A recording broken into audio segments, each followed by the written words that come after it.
మీ business ఏదైనా మీ ఊర్లో promotion చేయాలంటే అది సుమన్ టీవీతోనే సాధ్యం. ఇప్పుడే సంప్రదించండి. తెలంగాణ రాష్ట్రంలోని ఈ గ్రామానికి ఒక ప్రత్యేకత ఉంది. సిద్దిపేట జిల్లాలోని అక్కనేపేట మండలం కట్కూరు గ్రామం ఇది. ఈ గ్రామంలో దాదాపుగా 100 నుంచి 120 మంది మన భారత సైన్యంలో పనిచేస్తూ ఉంటారు. అందరూ కూడా కాశ్మీర్ మరియు ఆ ప్రాంతంలోనే పనిచేస్తూ ఉంటారు. అంటే ఈ గ్రామంలో 1985లో మొదలైంది భారత సైన్యంలో చేరడం. ఈ గ్రామం 2025 వచ్చినా కూడా ఇప్పటికీ కూడా చాలామంది ఎంతోమంది రిటైర్డ్ అయ్యారు. మరెంతో మంది కూడా సైన్యంలో చేరి దేశానికి ఈ గ్రామం నుండి వారి సేవలను అందిస్తున్నారు. జై జవాన్ జై కిసాన్ అనే నినాదానికి ఈ గ్రామం సరిగ్గా సరిపోతుంది. అటు సైన్యంలోనూ ఇటు వ్యవసాయంలోనూ ఈ గ్రామం ఒక ప్రత్యేకత. దాదాపుగా 120 మంది సైనికులను ఇప్పటికీ కూడా ఈ గ్రామం అందిస్తూనే ఉంది. 1985 నుండి ఇప్పటి వరకు కూడా చాలామంది సైన్యంలో దేశానికి సేవలు అందిస్తూనే ఉన్నారు. అదే గ్రామం కట్కూరు. మనమైతే ఈ కట్కూరు గ్రామంలో ఉన్నాము. ఈ గ్రామం నుండి ఎంతమంది అక్కడికి వెళ్ళారు, ఇప్పటి వరకు ఎంతమంది సేవలు అందించారనేది మాత్రం సుమన్ టీవీ ప్రత్యేక కథనంలో చూద్దాం. మనతో పాటు అయితే కట్కూరు గ్రామస్తులు యువకుడు కూడా ఉన్నాడు. అంటే అన్న చెప్పండి, ఎట్లా అనిపిస్తుంది? మీ గ్రామం నుంచి వెళ్ళి చాలామంది అయితే సైన్యంలో పాల్గొంటున్నారు కదా. మాది సుమారుగా కట్కూరు నుండి, అంటే తెలంగాణ రాష్ట్రంలోనే మొట్టమొదటిసారిగా కట్కూరు అనే గ్రామం ఆర్మీగా పేరు పొందిన గ్రామం ఇది జై జవాన్ జై కిసాన్ అనే నినాదం ఎలాగా ఉందో అదేవిధంగా మా ఊరు నుండి కూడా సుమారుగా 120 మంది సైనికులు ఇక్కడ నుండి మా ఊరు నుండి సేవలు అందిస్తున్నారు దేశానికి. అదేవిధంగా నిన్న మురళీ నాయక్ అనే సైనికుడు అమరుడైనందుకు తనని కూడా మేము జోహార్లు అర్పిస్తున్నాము. అదేవిధంగా మా ఊరి కోసం ఎంతోమంది సైనికులు బార్డర్లో సేవలు చేస్తున్నారు. అలాంటి ఊరు నుండి మేము కూడా ఇక్కడ ఉన్నందుకు ఎంతో మేము గర్వంగా ఫీల్ అవుతున్నాం. మా మిత్రులు కూడా ఒక సుమారు 4-5 కూడా ఆర్మీలో సేవలు చేస్తున్నారు. వారి సేవలో మేము, ఎందుకంటే వాళ్ళు గడ్డగట్టే చలిలో Jammu Kashmir border and China బార్డర్లో వాళ్ళు నివసిస్తున్న ప్రాంతాలను చూస్తే చాలా బాధగా అనిపిస్తుంది. కానీ ఇలాంటి కొన్ని సంఘటనలు తెలుసుకున్నప్పుడు చాలా బాధపడతాం. ఎందుకంటే మేము ఇక్కడ ఉంటాం కానీ మా మిత్రులు అక్కడ ఉండి తమ ప్రాణాలను సైతం లెక్క చేయకుండా దేశం కోసం ప్రాణత్యాగం చేస్తున్నారంటే మా ఊరి కోసం, మా దేశం కోసం, మా రాష్ట్రం కోసం చేస్తున్న సేవలకు మేము ఎంతో గర్వంగా ఫీల్ అవుతున్నాం. అంటే ఎట్లా అనిపిస్తుంది అంటే ఇప్పుడు దాదాపుగా పాక్ కవ్వింపు చర్యలు చూస్తే పహల్గామ్లో దాదాపుగా మతం చూసి కాల్చేసిన పరిస్థితి ఉంది. అంటే ఇలాంటి దాడులను చూసినప్పుడు మీకు ఏమనిపిస్తూ ఉంటుందన్న? ఎందుకంటే దేశం కోసం వాళ్ళు సేవ చేస్తున్నారు. పరాయి దేశం ఏంటంటే ఒక మతం అనే సిద్ధాంతాన్ని ముందు వేసుకొని వాళ్ళు ఇలా చేయడం మాత్రం కరెక్ట్ కాదు. ఒక దేశాన్ని ప్రేమించాలి కానీ మరొక దేశంలో ప్రాణాలను తీయడం మాత్రం ఏ మతం చెప్పదు, ఏ దేశం కూడా అట్లా చెప్పదు. అంటే మతం చూసి కాలుస్తున్నారు, దానికి ఏం చెప్తారు మీరు? మతం అంటే వాళ్ళ కొన్ని సిద్ధాంతాల పరంగా వాళ్ళు విభిన్నమైన మనస్తత్వాలతో అలా జీవించడం జరుగుతుంది. కానీ ఏ దేశం కూడా, ఏ ఖురాన్ అయినా, బైబిల్ అయినా, ఈవెన్ మన భగవద్గీత అయినా ఒక వ్యక్తి ప్రాణం తీయమని మాత్రం ఏ విధంగా చెప్పదు. అదేవిధంగా తమ దేశ పౌరులను రక్షించుకోవాలనే చూస్తుంది. కానీ తమ దేశానికి ఏ విధమైన ఆపద వచ్చినా భారతదేశం ముందు వరుసలో నిల్చుంటుందని మేము కోరుకుంటున్నాం. అంటే ఇంకా పాకిస్తాన్ కూడా ఇప్పటికీ కవ్వింపు చర్యలను మానుకోవడం లేదు. అంటే ఈ గత 3 రోజుల నుంచి కూడా కవ్వింపు చర్యలను మానుకోవడం ఏం చెప్తారు? నిజంగా అక్కడ పాకిస్తాన్ అనే దేశంని చూస్తే మన దేశం ముందు వాళ్ళు చాలా చిన్నగానే ఉంటుంది. ఆ దేశం మన దేశంతో యుద్ధానికి ముందుకు వస్తే మాత్రం ఆ దేశంలో ఉన్న పరిస్థితి ఏంటో మనమే చూసి బాధపడే రోజులు కూడా వస్తాయి. ముందు మన ఇండియన్ ఆర్మీ ఎంత పవర్ఫుల్గా ఉందో మనకు చూస్తున్నాం. రోజు డ్రోన్ దాడులు అవుతున్నా కూడా ఎలా తిప్పి కొడుతుందో చూస్తున్నాం. అనేక సందర్భాలను కూడా మనకు కళ్ళ ముందు కనిపిస్తున్నాయి.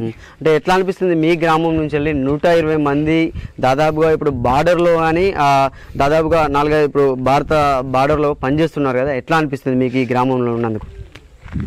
మా ఊరిలో ఇంతమంది సైనికులు ఉంటే మేము కూడా చెప్పుకుంటున్నాం. తెలంగాణలో దాదాపు కట్కూరు అనే గ్రామం ఒక సైనికులకు నివాసంగా ఈ ఊరు అనేది ప్రసిద్ధి పొందుతుంది. ప్రభుత్వాలు కూడా మా ఊరి మీద ప్రత్యేక శ్రద్ధ చూపాలి.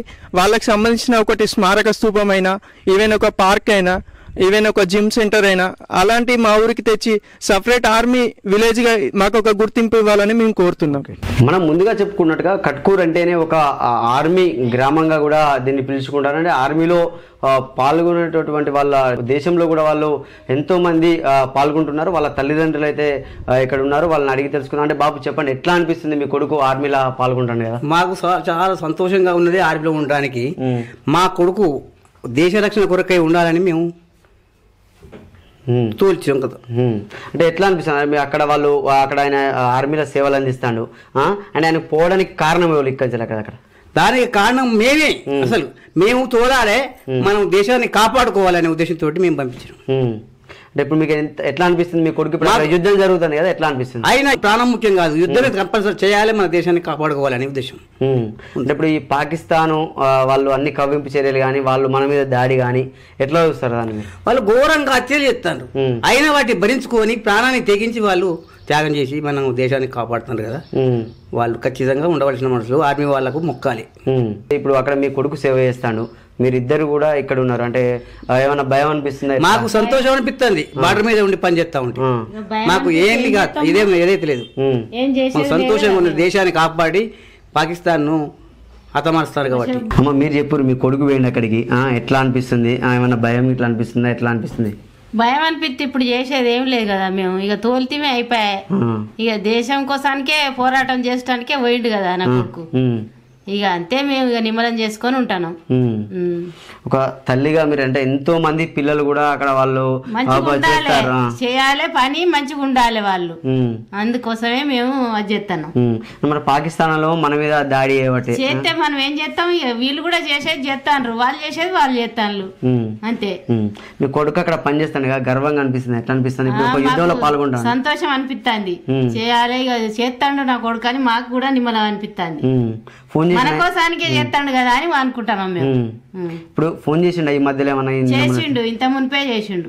ఏమంటుండు పరిస్థితి ఎట్లా? మంచిగానే ఉన్నది మమ్మీ, ఏం లేదు, నేను మంచిగానే ఉన్నా, మీరు బాధపడకుల్లా అంటాడు. సో చూడొచ్చు, అంటే ఆ తల్లిదండ్రులు కూడా సంతోషాన్ని వ్యక్తం. మా కొడుకును అంటే కన్నందుకు కానీ పెంచినందుకు కానీ ఇప్పుడు ఒక దేశ సేవలో ఆ పేరు తీస్తున్నాడు, మాకెంతో గర్వకారణంగా ఉంది కూడా. తల్లిదండ్రులు అయితే ఇక్కడ సంతోషపడే పరిస్థితి ఉంది. యుద్ధంలో హత్యతో చచ్చిపోతారు అనే ఉద్దేశంతో బాధపడు కాదు. ఇక్కడ ఎప్పుడే కానీ ఏ మనిషి అయినా ఆర్మీలో పనిచేసిన ఒక సైనికుడు తప్పకుండా ఇక్కడున్న చావలుతాడు, అక్కడ చావలుతాడు, మాకు అక్కడ ఉండే సంతోషం అనిపిస్తుందని మేము కోరుకుంటున్నాం.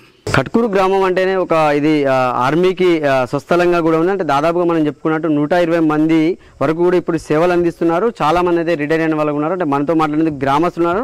గ్రామస్తుల్లో కూడా ఇప్పుడు ఒక రిటైర్డ్ పోలీస్ అధికారి ఏఎస్ అయితే మనతో ఉన్నారు. అంటే సార్ చెప్పండి, ఇప్పుడు పాకు కవ్వింపు చర్యలు చేపడుతుంది, మనం యుద్ధం వద్దనుకున్నా కూడా వాళ్ళు ముందుకు వచ్చి యుద్ధం చేసేందుకు సిద్ధమవుతున్నారు, ఏం చెప్తారు దాని గురించి?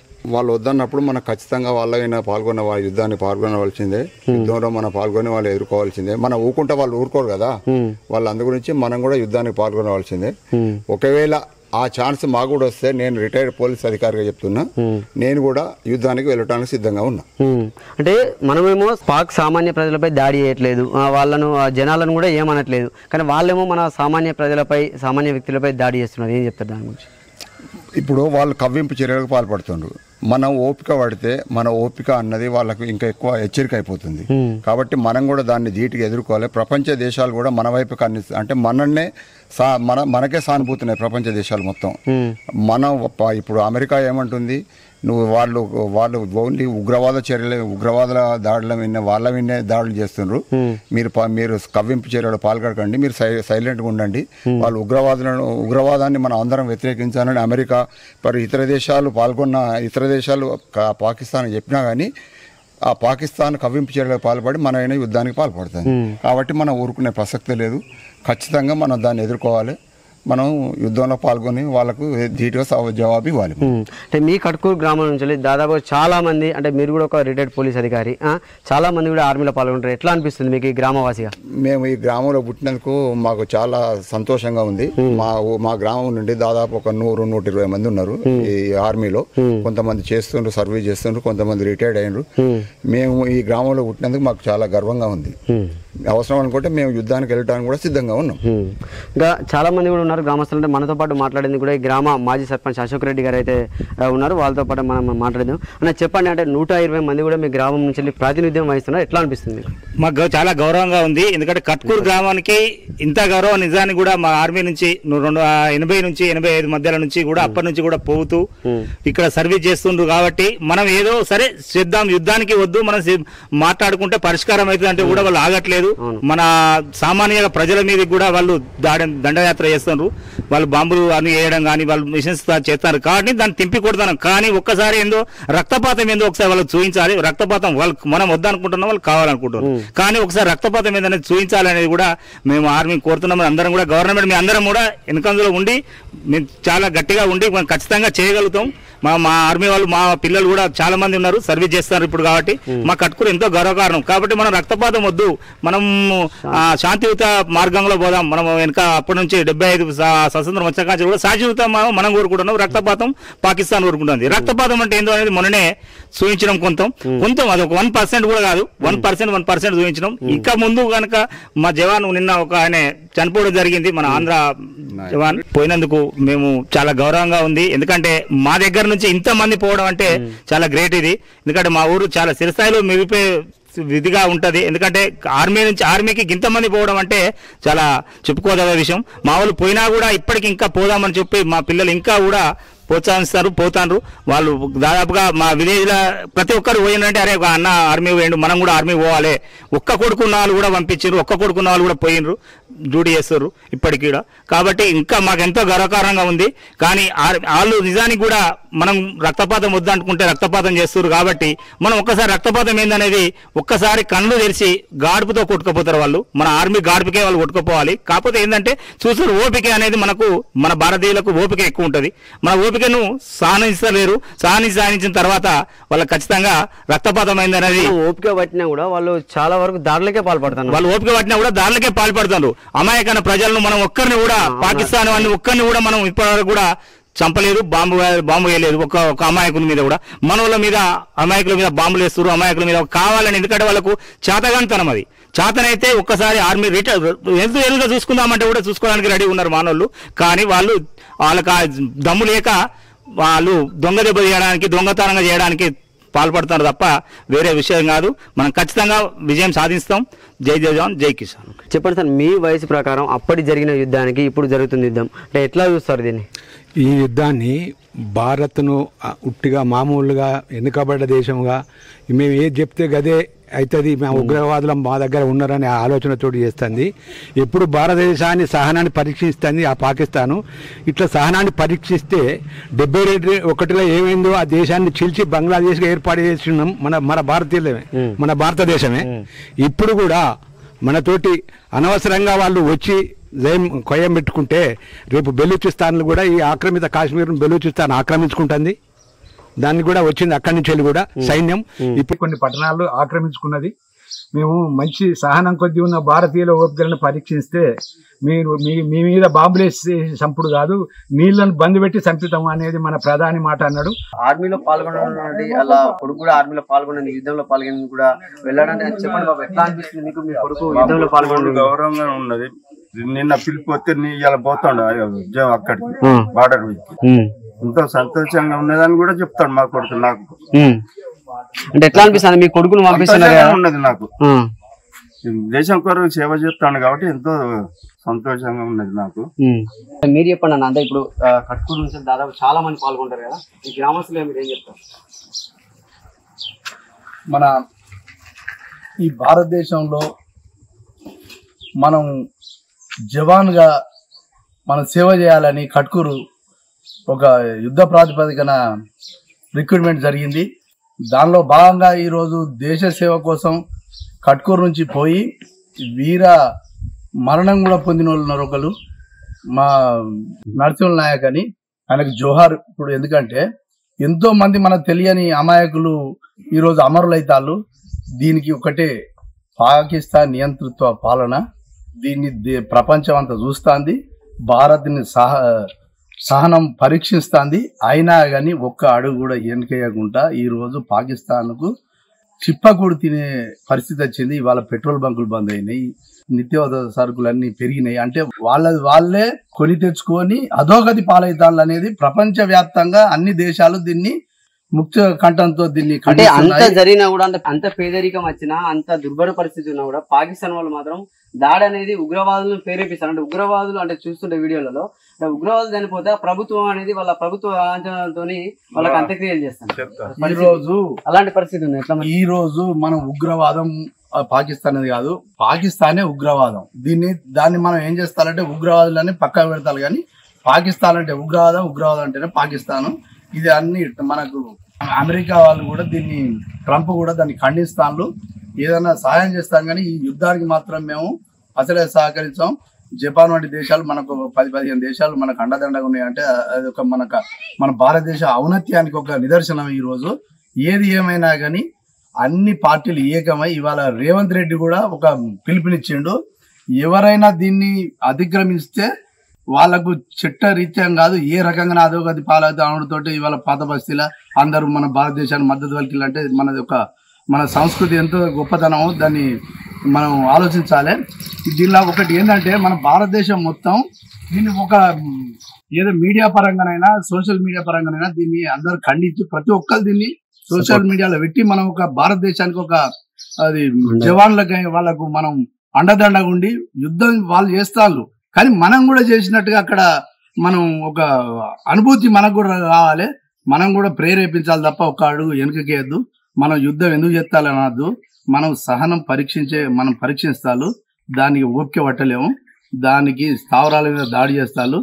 వాళ్ళు ఇవాళ ఎంత అధోగతి పాలవుతాలో మనకు తెలియదు, వాళ్ళకు తెలియదు.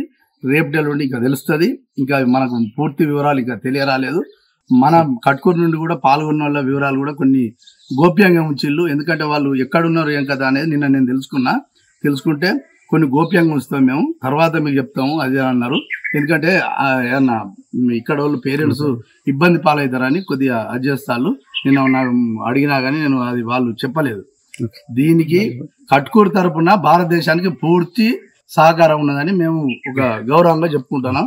జై జవాన్ జై కిసాన్. సో చూడొచ్చు, అంటే కట్కూరు గ్రామం అంతా కూడా గ్రామ ప్రజలంతా కూడా ఎంతో సంతోషాన్ని వ్యక్తం చేస్తున్న పరిస్థితి అయితే ఉంది. అంటే ఇక్కడి నుంచి దేశ రక్షణలో పాల్గొని దేశానికి సేవలు అందిస్తున్నందుకు కూడా మా గ్రామం తరపున, మా జిల్లా తరపున, మా మండలం తరపున కూడా ఎంతో సంతోషాన్ని మేము వ్యక్తం చేస్తున్నామని కూడా గ్రామస్తులు అయితే చెప్తున్న పరిస్థితి ఉంది. కెమెరామెన్ శేఖర్తో సతీష్, సుమన్ టీవీ, కట్కూరు నుండి.